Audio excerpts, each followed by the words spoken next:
আওয়ামী লীগের নেতাকর্মীদের মধ্যে খুশির জোয়ার পড়ে গেছে। আমার কাছে মনে হচ্ছে যে একটা ভিন্ন রকম দৃশ্য আমরা দেখতে পাচ্ছি।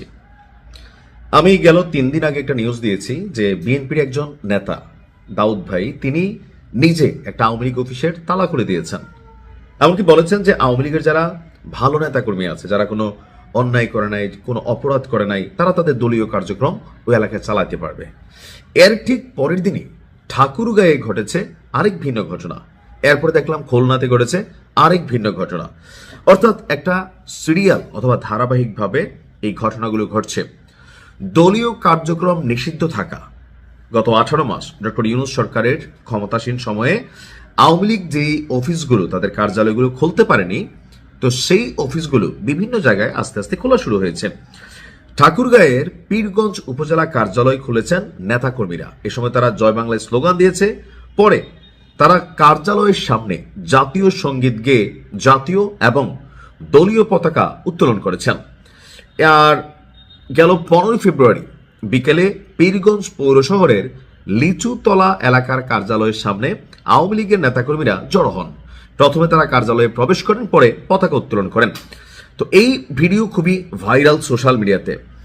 আর এ ব্যাপারে পীরগঞ্জ উপজেলা আওয়ামী লীগের সহসভাপতি যিনি আছেন গোলাম রব্বানী, তিনি বলছেন, দীর্ঘ 18 মাস আমরা রাজনৈতিক কোনো কার্যক্রম পরিচালনা করতে পারিনি। আজ উপজেলা আওয়ামী লীগ সহযোগী সংগঠনের অনেক নেতাকর্মী একত্রিত হয়ে দলীয় কার্যালয়ে যাই। তারপর আমরা তৃণমূল আওয়ামী লীগকে ঐক্যবদ্ধ করতে তারা এই কাজ করে। আচ্ছা, অপরদিকে খুলনায় আওয়ামী লীগ কার্যালয়ে নেতাকর্মীদের প্রবেশের একটা দৃশ্য দেখেছি, আবার একদিকে ভাঙচুরের দৃশ্য দেখেছি। বলা হচ্ছে যে জাতীয় নির্বাচনের মাত্র 3 দিনের মাথায় খুলনা মহানগর এবং জেলা আওয়ামী লীগের কার্যক্রম নিষিদ্ধ ঘোষিত এই অবস্থায় থাকার পরেও নেতাকর্মীরা দলীয় কার্যালয়ে প্রবেশ করেছেন। বিকেলে তারা লোহার রড সংলগ্ন কার্যালয়ের নিচতলার কলাপসিবল গেটের তালা খুলে 2 তলায় গিয়ে বঙ্গবন্ধু শেখ মুজিবুর রহমান এবং আওয়ামী লীগের সভাপতি শেখ হাসিনার প্রতিকৃতিতে ফুল দিয়ে শ্রদ্ধা জানান। পরে এ নিয়ে ভিডিও ছড়িয়ে পড়ে। এখন এই দৃশ্যপটটা আসলে কেন হচ্ছে? বিএনপি সারা বাংলাদেশে যেই সিটগুলো পেয়েছে, এখানে একটা ইউনিটি ছিল আওয়ামী লীগের সাথে। কোথায় ছিল এটা বলি, স্বাধীনতা ইস্যু প্রসঙ্গে। আপনি যদি দেখেন বিএনপির যে নির্বাচনী ন্যারেটিভ ছিল 71 মুক্তিযুদ্ধ, স্বাধীনতা, এমনকি স্বাধীনতা বিরোধী শক্তির একটা ন্যারেটিভ তারা তাদের ভোট মার্চে পরিচালনা করেছে। আমার পরিচিত অনেক আওয়ামী লীগের নেতাকর্মীরা তারা বিএনপিকে ভোট দিয়েছে। জামাতকে যে দেয় না একবার তাও না, হয়তো জামাতকে 5% দিলে বিএনপি দিয়েছে 95%, যারা আওয়ামী লীগের নেতাকর্মীরা ভোট দিয়েছে। এটার মেইন কারণ হচ্ছে অনেকেই মনে করছেন যে 71 ইস্যুতে স্বাধীনতার পক্ষের শক্তি হিসেবে বিএনপি আওয়ামী লীগের বিপরীতে তারা শক্ত অবস্থান নিয়েছে, এবং 1971 সালের ইস্যুতে জামাত ইসলাম যেটা ভাবছিল যে 2024-এ এসে নতুন স্বাধীনতা, নতুন বাংলাদেশ, 71 ইস্যুটা আর আলোচনা করা হবে না, নানান জায়গায় কিন্তু এই ন্যারেটিভ বা পারসেপশনটা তৈরি করা হয়েছিল। তো সেই জায়গায় আওয়ামী লীগের নেতাকর্মীরা তারা মনে করছে যে স্বাধীনতার পক্ষের শক্তি হচ্ছে এই মুহূর্তে বিএনপি, এবং কি বিএনপির অনেক নেতাকর্মীরা আওয়ামী লীগের যারা ভালো নেতাকর্মী আছেন তাদেরকে কিন্তু অনেক জায়গায় বলছেন যে দেখো, আমরা যদি ক্ষমতায় যাই, তোমাদের বিরুদ্ধে যদি কোনো মিথ্যা মামলা থাকে, কোনো হয়রানিমূলক মামলা হয়, এটা দায়ভার আমরা নিব, দায়িত্ব নিব। একটা পজিটিভ ভাইব তৈরি করা হয়েছে। তো এই ভাইবের কারণে বিএনপি যে সিটগুলা পাইছে, তো সেখানে আওয়ামী লীগের একটা বড় রকমের সাপোর্টিং ছিল।